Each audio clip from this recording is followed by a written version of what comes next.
Tervist kõigile, mina olen Siim Pukk. Tulin tõesti üritama teid siis natuke siin laupäeva hommikusse nagu elavdada, et kui sissejuhatades räägiti, et võib-olla laupäeva hommik on liiga vara selleks, siis ma loodan, et motivatsiooni või inspiratsiooni jaoks ei ole. Ja tundub, et ka pudelite jaoks ei ole. Nii, aga jah, tõesti 2 korda ma täna teil räägin, 2 erinevast teemast räägin. Esimene läheb imeliselt kokku, ma arvan sellega, et mis ka enne räägite, et keeruline on seda julgust kokku saada, et lavale astuda ja rääkima hakata. Ja teine teema on siis tegelikult võib-olla natuke sinna suunda, et kõik, kes te siin enda imelisi ideid ja teadustöid esitlete, et teil oleks ka motivatsiooni nende asjadega edasi minna, mitte lihtsalt jääda nagu siia seisma. Aga mina siis olen müügikoolitaja ja inspiratsioonikõneleja juba, ma isegi ei tea, kui pikalt. Kuidagi on juhtunud niimoodi. Ja ma panin siia ka, pult on ka. Ma panin siia ka mõned märksõnad siis enda kohta, mis siis võib-olla aitaksid paremini mõista või annaksid parem ülevaate minust. Olen äärmiselt avatud inimene, aus, otsekohene ja hästi motiveeritud anda enda ideid edasi, inspiratsiooni edasi, energiat edasi inimestele ja samas ka siis kasutada seda ka sisemiselt enda jaoks. Tavaliselt küsitakse, mis sa tööalaselt siis teed. Ma olen ettevõtja, mul on 2 ettevõtet. Üks on Pakistan Investment Group, mis on nii-öelda holding company ehk siis valdusfirma. Selle alt juhin mõndasid kaubamärke. Üheks on disainiagentuur ja teiseks on siis müügiagentuur, kus siis me teeme erinevad projekte erinevate ettevõtetega koostöös ja sealhulgas siis juhime müügiprotsesse, kui ka siis ehitame neid osakondi ülesse. Ja ka teistsuguseid protsesse natuke. Ja teine on Smart Estonia, mis on tegelikult suunatud täpselt selleni, milleks me siin täna olen, et inspireerida inimesi, aidata inimestel kasvada enda parimaks your best self. Anda neil võimalus ka tegelikult siis õppida võib-olla iseseisvalt juurde, sest minu arvamus on see, et praegu akadeemilises hariduses on mõned lüngad, mis on puudu, kui sa sukeldud siis päris maailma, real life'i ja võib-olla ka mõned asjad, mis sa tahaksid, et oleksid, aga see on täiesti individuaalne inimese peale. Ja meie ettevõttes eesmärk oligi luua tegelikult siis korrelatiivsed hariduslikud meetodid, mis aitaksid sul siis liikuda ka iseseisvalt edasi. Mitte toetuda ainult siis sellele, mis koolis või nii-öelda conventional ways sulle õpetatakse. Vahemärkus siin, et mul on väga palju ingliskeelseid termineid siin vahepeal või ingliskeelseid väljendeid, et ma loodan, et kõik saavad ingliskeelest aru. Üks siis veel, et kui keegi pai tähele, siis seal nurgas on selline pisike asi nagu, et college dropout. Hästi kiirelt kommenteerin seda, et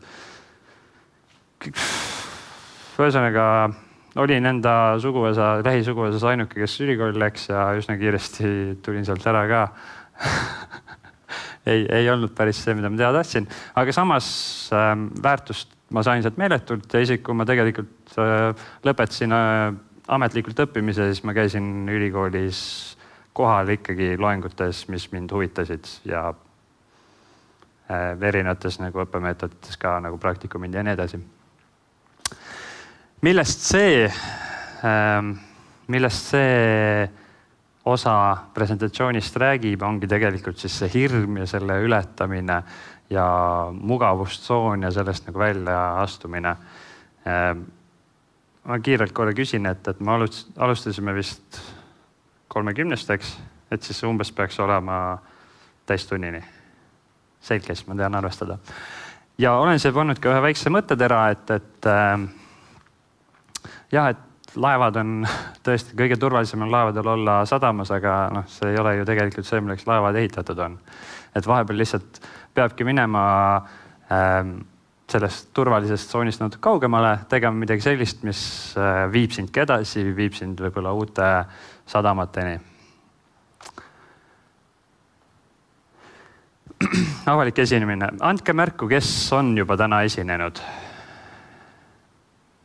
2 ja 3. Ja kes see täna veel esineb? 2. 3. Okei. Ma ei tea, ma loodan, et äkki teie 3 saate nüüd siin natuke inspiratsiooni ja võib-olla julgustust enda ettekandeks. Et teil nüüd tuleb see asi lihtsamalt. Aga väidetavalt on avalik esinemine üks suurimaid hirme inimkonnas, inimeste seas. Andke märku, kellel ei ole mugav rääkida publiku ees mingist ükskõik mis teemast. Ma tõstan käe, sest mul ka ei ole. Mul ka ei ole päriselt. Aga tegime siin väikse nüüd rahvaküsitluse ja tuleb välja, et sükene, kui mitte kõik, siis vähemalt 80% siin olijatest vähemalt tunneb ka seda, et ei ole kõige parem siin ees rääkida, ei ole kõige mugavam. Aga tuleb meelt tuletada, et see hirm on ju tegelikult täiesti ennatlik, sest et 3 tükki teist ei ole veel isegi esinenud ju. Kus te teate, midagi ei ole ju juhtunud veel, vähemalt. See on täpselt see, millest tegelikult ka Will Smith on rääkinud, et kui keegi on kuulnud, Nordic Business Forumil ta rääkis ka sellest enda loost, kui ta läks langevõrihüpet tegema, skydiving. On keegi kuulnud sellest? Super. Ehk siis hästi lühidalt räägin selle osa ära. Nimelt leppis sõpradega kokku, et ja kõik olid väga hyped, et tahaks midagi uut teha, et läks hüppaks lennukist välja. Kõik olid, sõprusringkonnas, kõik olid jumala hyped, et jaa, muidugi, lähme teeme ära, lähme, kõik lähme, teeme kõik koos ära, vaata, et väga hea koht, kus nagu bondida ja kus nagu ühtlustunnet nagu luua ja siis Will Smith läks koju ja siis läks mõtlema, et kuidas ei taha nagu lennukist välja hüpata. Nagu üldse ei taha lennukist välja hüpata. Ja siis tal genereeris see asi, et see on täiega hirmus ja mis võin surma saada, see on ju nii ohtlik, et ma ei taha. Ja see läks nagu aina edasi, kuni siis see päev jõudis kohale, ta lootis, et äkki teised ka nagu mõtlevad seda, et lähevad kohale, siis nad ei peagi nagu tegema, et aga ta läheb kohale, sest ta lubasi. Läks kohale ja kõik olid ikka veel jumal hyped, et jaa, lähme hüppame lennukist välja. Teeme midagi täiesti mugavustsoonist väljas ja siis Will Smith oli nagu okei ja kogu aeg kahtles, kuni lennukis oli selle piiri peal juba, et hüppab ja siis ta ei suutnud mõelda, hüppes välja ja siis avastas, et see on nii vabastav kogemus. Ja mul oli võimalus sama asja teha tegelikult eelmisel 1. september oli täitsa meeles. 1. septembril tegin täpselt sama asja ja tõesti, saan öelda seda, et algul on küll hirm. Hirm nagu, et ma nüüd lähen hüppan lennukist välja, aga niipea kui sa oled seal lennukis ja sul näidatakse, et tule nüüd ukse juurde ja siis sul ei ole enam aega mõelda, et kuule, et mis nüüd saab, kui sa siit välja hüppad, on ja seal hetkel mõte on täiesti tühi ja pärast seda muidugi, kui sa sealt välja hüppad, siis sa ei suuda mitte millelegi mõelda kui sellele, et maailm on ikka nagu täiega vinge. See on üks kõige vabastavaid kogemusi, mis mul on siiamaani olnud, kus sa lendled õhus, täiesti vaikus on, sest see keset nagu atmosfäär päris ei ole, keset nagu taevas nagu ei kuule mitte midagi, ainult sinu mõtted on.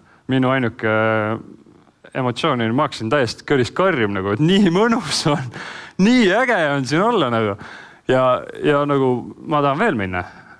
Keegi on ka seda tundnud ja? Kui ei ole, siis nagu minge päriselt. Lihtsalt kuulaks seda, mis seal alguses nagu öeldaks teile, et kuidas te maandum peate ja nii edasi, et kuulaks see asi ära ja tõesti on ikka väga äge. aga selle hirmu juures, et mis siis muud teha nagu, et loomulik, et meil on mingi hirmud, me ju natuke on teadmatus ka ju, et me ei tea ju, mis juhtub, kui sa siia ette tuled ja hakkad rääkima, et kõik, mis võib juhtuda, aga reaalsus on see, et tegelikult suurt ei juhtu. Et sa pead lihtsalt mõistma, et see on okei, kui sul on see hirm, aga tähtis on see, et kuidas sa tegeled sellega. Ma siin hiljuti, ma olen mõelnud üldse selle peale nagu, et minu nagu koolitamise avaliku esinemiskogemus, olen seda vaadanud ja arvutanud natuke ja panin hiljuti tähele, et ma olen viimase 2 aasta jooksul 235 tundi olnud lava peal. Mis siis tähendab seda 24 kuu jooksul, eks siis ongi peaaegu 10 tundi kuus. Vist arvutasin õigesti, jah. Et peaaegu 10 tundi kuus, et tundub nagu päris palju, kuigi see on nagu nii kiiresti mööda läinud. Ja vaatamata sellele, mul on kogu aeg hirm. Ma tulin täna autoga siia ja siis mu kaasreisija võttis siit selle Facebooki laivi lahti, mis siin käib ja mul tuli hirm, et kuule, ma olen ju varsti seal ja ma pean ju varsti seal rääkima. Ja jõudsin siia ja siis öeldi, et näed, et vaheesineja, et tule lavale. Natuke hakkas keerama seest.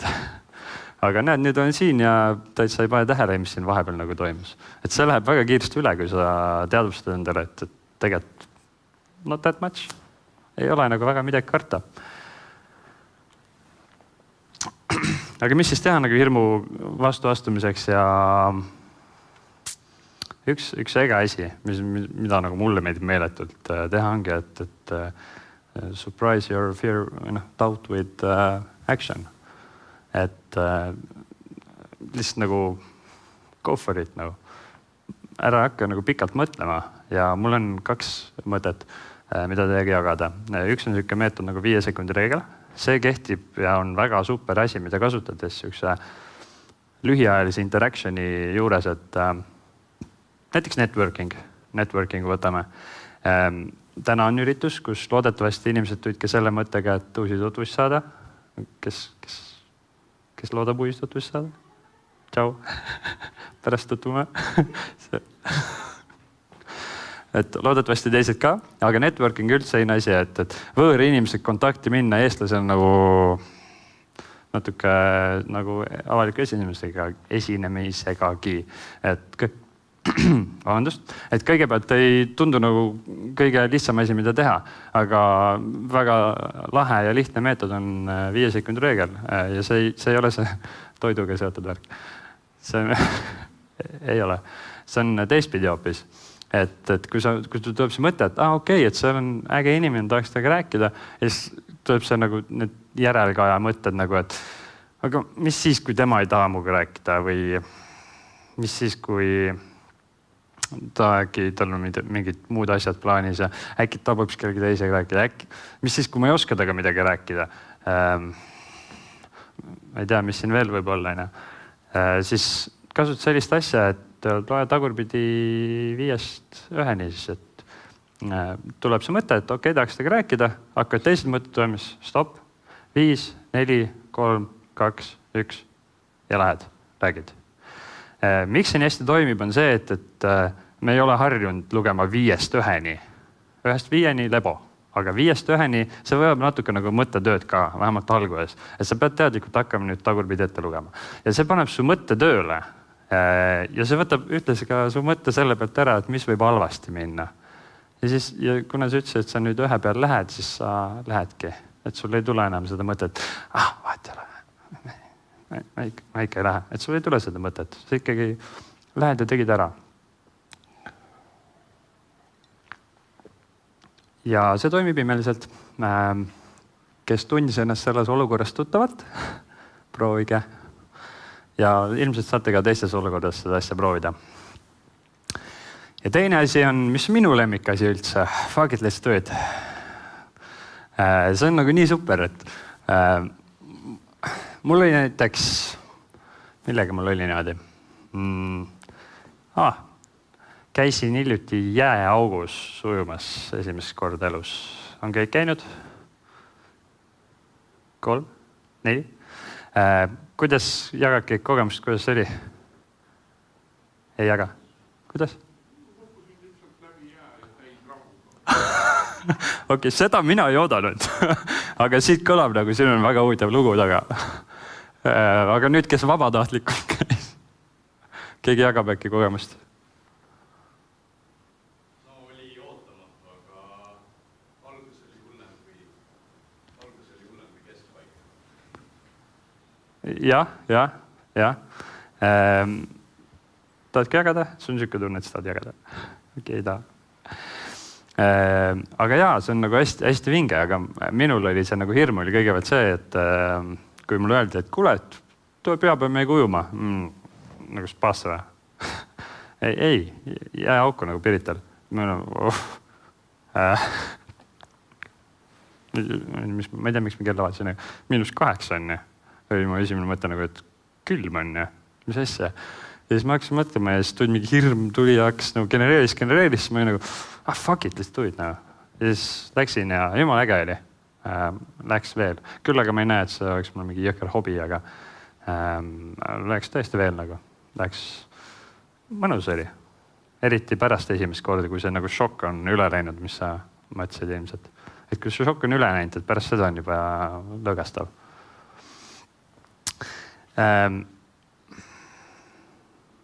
Mul oli siin mingi mõte veel. Tean. See on seotud järgmise slaidiga. Aga mul oli suvel oli ka mais oli niimoodi, et see oli täpselt selline aeg, kus kevad hakkas läbi saama. Järgmine slaid on parem muidu, et saad uuesti. Et oli siuke kevad, suve vahepealne, et just hakkas nagu ilusaks minema ja siis ma sõitsin mingit väiksemat maanteed, Kadriini suunas sõitsin.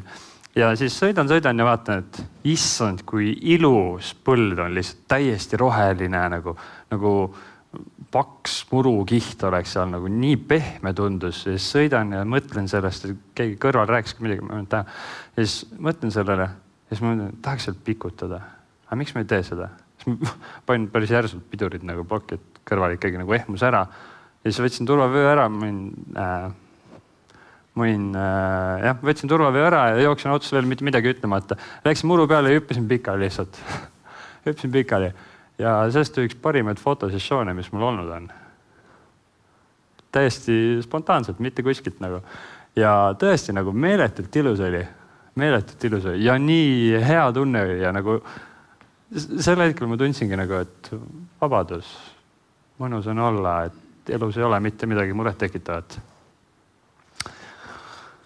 Vot, sellised huvitavad asjad võivad juhtuda. Kui ma seda disainisin, siis see jäi parem. Aga see ongi, see millest ma rääkisin, oli tegelikult see, et meil on ju mugav mõelda neid hirmumõtted ja mitte üldse reageerida nendele ja mitte üldse nagu teha midagi, mis võib-olla mõttesse on tekkinud.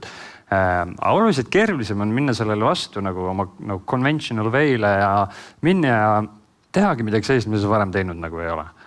Aga siis peab meeles pidama, et mugavustsoon on küll tore, aga see ei ole see, kus nagu where life happens. Et kõik, mis elus on nauditav ja elamist väärt, on väljaspool seda. Ja täpselt samamoodi nagu see vaade ilmselt oli pärast väga pikka climb'i, nagu väga pikka ronimist. Aga see on vajalik selleks, et elu nautida. Jah, tõesti, see vajab nagu pingutust, aga see on harjumus tegelikult. See on harjumus see, et sa suurendad enda mugavustsooni kogu aeg. Sest kui sa praegu tunned, et näiteks, et avalik esinemine on hirmus, siis kui sa piisavalt palju teed, siis sind kutsutakse mingi konverentsile esinema või esined, tuled laupäeva hommikul Tartusse selleks, et rääkida juttu inimestega. Ja sealjuures, mis aitab sellele hirmust ja sellest nagu mugavustsoonist väljaastumispingutusele vastu saada, on see, et kui sa mõtled, et mis sul siit võita on tegelikult. Kui sa keskendudki sellele, et miks sa seda teed, mis head sellest võib tulla. Et näiteks see võib olla sinu jaoks meeletu eneseületus ja sa tunned ennast nagu oluliselt teostatumana pärast seda. Või näiteks, kes siin täna enda töid esitavad, et te saate ju võita saab raha ja why not pingutada. Ja tunnustus samamoodi. või ma eksin? Ei eksi vist. Õige on. On. Aitäh. Peaaegu või? Selleks, et ma lihtsalt ei aja teil jama, vaid ma reaalselt teen sellist asja, ma panin siia väikse kollaaži näiteks enda eelmisest aastast, et mida kõike ma eelmise aasta jooksul tegin selleks, et mugavustunist välja saada. Eelmise aasta selle aastani. Ma ei olnud kunagi lumelauaks sõitnud, laupäeva õhtul otsustasin, et homme läksin Kiviõlisse Pärnust 4 tundi sõitu läbi Tallinna, sellepärast et riided oli ka vaja. Mootorsaaniga, wakeboard, sukeldumine, langevarihüpe, jääauk. Kõikidel piltidel ei ole mina obviously, kõikidest asjast ei ole pilte. Ma ei oma ka õigus nendel piltidel. Need on Google'ist. Ja see oligi üks võib-olla asi, mida ma tahtsin eelmise aasta jooksul teha, et käiagi siuksed pannagi ennast proovile. Ja ma räägin siit võib-olla kiiresti mõne loo ka. Näiteks lumelaua, vaid mootorsaani sõit oli äärmiselt vinge. Ma loodan, et kõigil on olnud võimalus seda kogeda, sest ma olen sõitnud ka tsikliga, aga mul ei ole sellist kogemust veel olnud, kus sa sõidad pimedas, talvel, külmaga niimoodi, et sa ei julge enam spidomeetrit vaadata, sellepärast et sa ei tea, kas tee saab otsa või ei saa ja liiga hirmus on, kui see tuul näkku tuleb. Aga sellegipoolest ülilõõgastav asi, mida teha. Otepääl on selline äge võimalus olemas, et Tartust on hea lähedal sinna ka minna. Ja samamoodi näiteks sukeldumine. Siin on ka väike lugu, et sukeldumus ma käisin siis Rummu karjääris varemete vahel. Ei käinud Egiptus, Sarmel-Šeigis kuskil koralli vaatamas, käisin varemeid vaatamas. Oli kuidagi lähedasem. Ka geograafiliselt. Ja mul juhtus seal selline väike huvitav asi, mis tegelikult vajas jällegi hirmu ületamist, sest ma olen muidu Pärnust pärit, mis on suhteliselt üldiselt mere või Hansalinn ja merelinn, aga ma ei oska ujuda näiteks. Kõlab imelikult. Aga ma ei oska ujuda, aga läksin sukelduma. Ja mis juhtus oli see, et meid õpetati seal, kuidas siis hingata suu kaudu, mis on jällegi ebatavaline natuke, et kuidas hingata suu kaudu ja kuidas siis vee all hakkama saada. Ja algul läks kõik hästi, aga siis mingi hetk mul oli suu vett täis ja ma ei oskanud midagi teha enam. Peale selle, et näidata, et kuule, jamasti on. Läheme üles, jamasti on. Mis siis juhtus oli see, et mul mask sai vett täis ja selle asemel, et siis seda puhastada, mida ma pidin regulaarselt tegema, tõmbasin ninaga endal kõik sisse, kuigi nina ei pidanud kasutama üldse.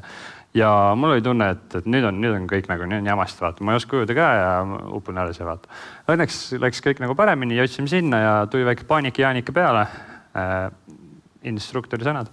Paanik-jaanika tuli peale ja siis selleks, et ennast uuesti koguda ja uuesti minna ja nüüd neid asju õigesti teha, et vajas natuke enese ületamist selles võtmes. Aga sain hakkama ja hästi mõnusan läks teine kordki. Aga mis ma võib-olla üks naljaks asi ka, et kui mul eelmine aasta siis oligi planeeritud selleks, et tehagi täiesti conventional asju, siis ma otsustasin selle asja enda jaoks juba aasta alguses ära ja seetõttu ma panin enda aasta väikseks eesmärgiks, et võtsin selle kokku väikse hashtagiga ja toimis väga hästi. Soovitan, proovige, pange ennast proovile. Minu poolt selles osas on kõik. Järgmises osas siis räägin natuke ka siis sellest, kuidas enda asjadega edasi minna. Küsimusi? Võiks olla. Aitäh ka. Võiks olla küsimusi.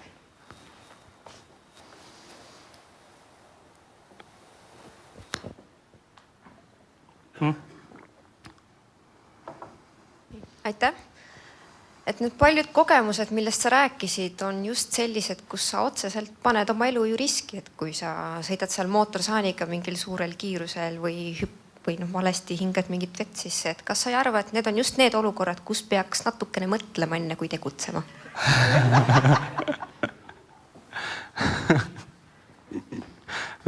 Väga hea küsimus, ma ei olnud absoluutselt valmis selleks. Jah, võib-olla, aga samas ma vastu nagu mõtte, et kui kogu aeg mõelda, mis võib juhtuda, siis palju ei juhtu. Seda selles võtmes, et kogemuste mõttes palju ei juhtu. Palju ei juhtu ka selles mõttes, et halvasti ei juhtu sinuga midagi. Aga ma ei tea, ma ei tunne, et mina tahan sellist elu elada. Aga see on täitsa individuaalne.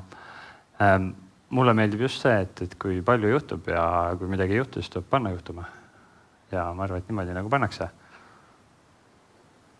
Ma loodan, et ma jagasin enda mõtteid siia. Ja see sobis vastusena. Võtan vaikust nõusolekuna. Kas on veel täiesti ootamatuid küsimusi, millele ma ei oska vastata? Kui ei ole, siis ma tänan. Aga suur aitäh ja Näeme varsti. Näeme varsti.